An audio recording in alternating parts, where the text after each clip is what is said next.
Hello, everyone. My name is Emily, and this is the story of the love I fought for. The love everyone said I could never have. It's not a fairy tale. It's not perfect, but it's real. And it's mine. I was 18 when I first met Ryan. He was my brother Daniel's best friend, tall, calm, always smiling, and the kind of person who never spoke too much. But when he did, you wanted to listen. Daniel and Ryan had known each other since college. They were inseparable, study partners, football teammates, even business partners in a small startup dream. Our house was practically Ryan's second home.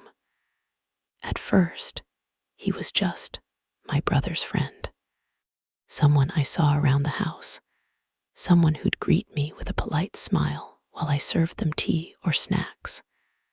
But one day, everything changed. It was raining heavily that afternoon.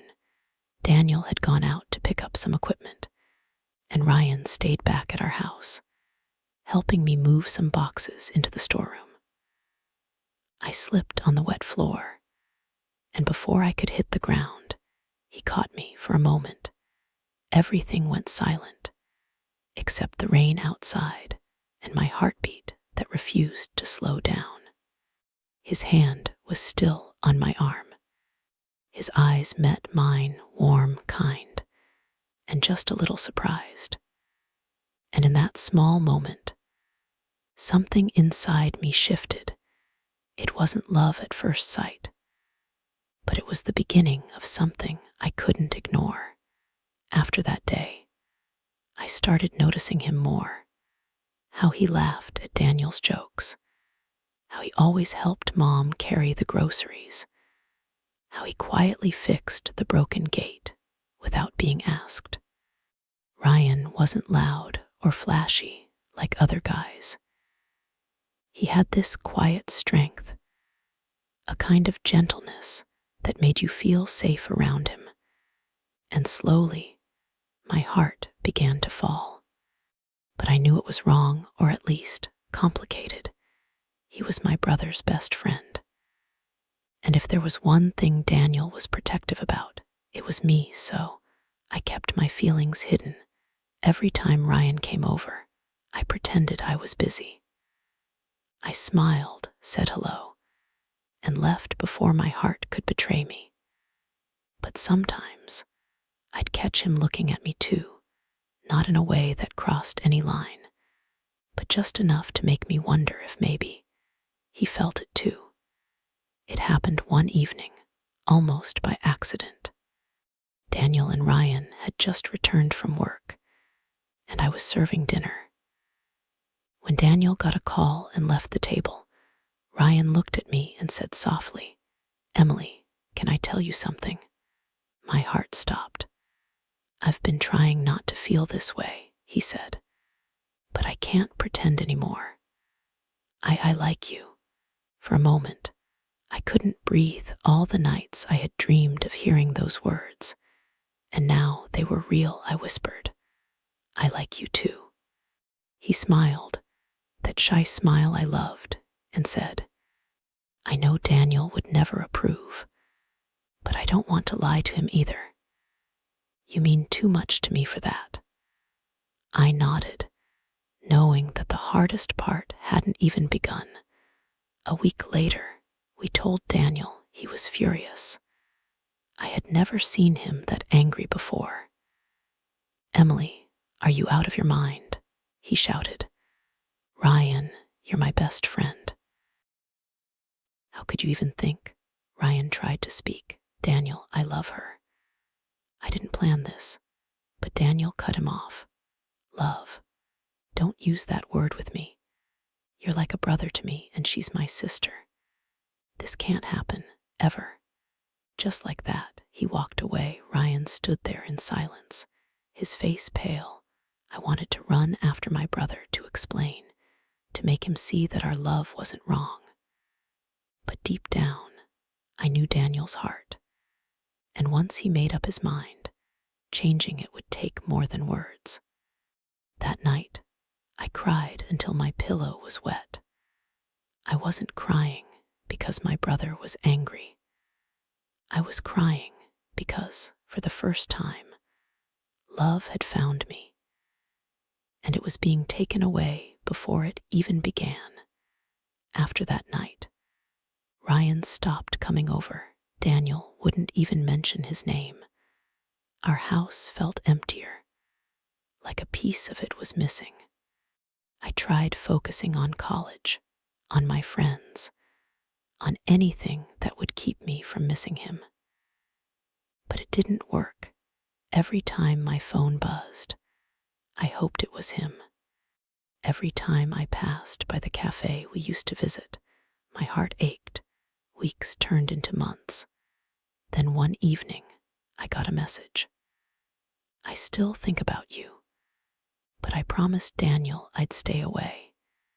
If you ever need me, I'll be here. Always. Ryan. I stared at that message for a long time before replying. I'll wait, no matter how long it takes. And I meant it. 2 years passed. Daniel got busier with work. Life moved on. But my love for Ryan never faded. It only grew stronger one day. Fate decided to test me again. Daniel got into an accident. It wasn't serious, but he was in the hospital for a few days. When I went to visit him, Ryan was already there. He hadn't changed much, still the same calm face, the same warmth in his eyes. But the moment Daniel saw us exchange a glance, he turned away. Later that night, I gathered all my courage and went to him.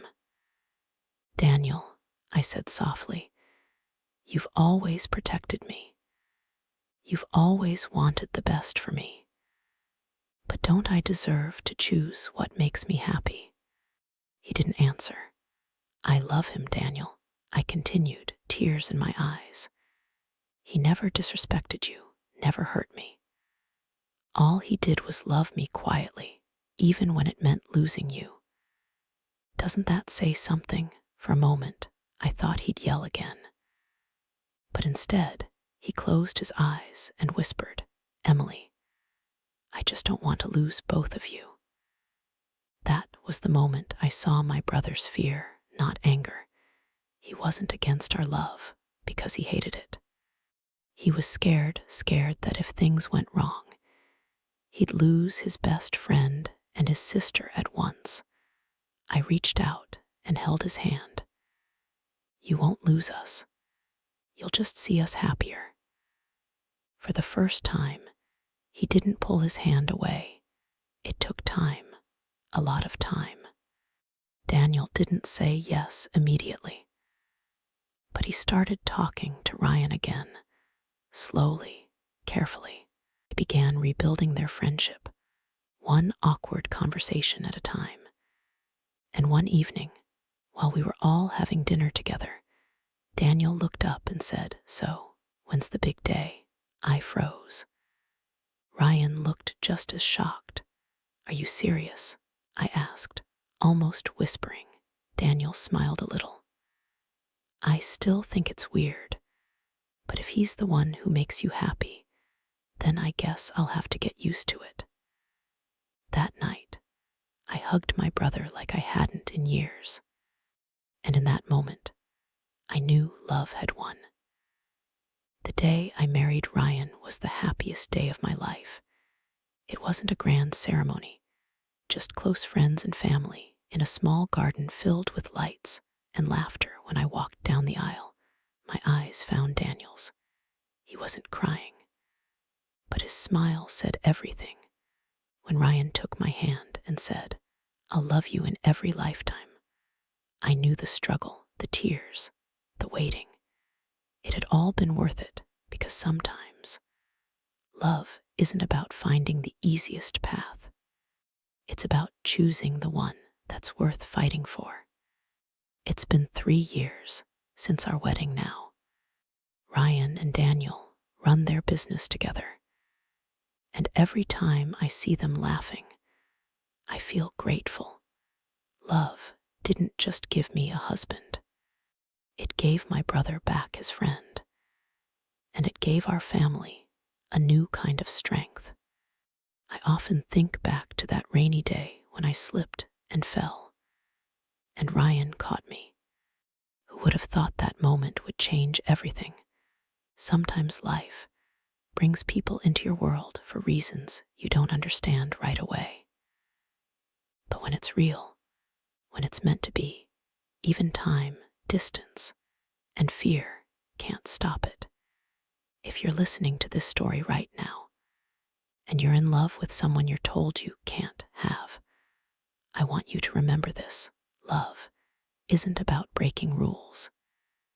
It's about proving that your heart is pure enough to stand by someone, even when the world stands against you. I didn't fight my brother. I fought his fears, and I won him back with love, patience, and truth. Because in the end, real love doesn't demand you to choose between people. It teaches everyone to grow together. Sometimes, when it rains, I stand by the window, holding Ryan's hand, and I smile, because that's where our story began, in a moment of falling and being caught. And no matter how many storms life brings, I know I'll always have someone to catch me. My name is Emily, and this was the story of the love I fought for and the family I kept.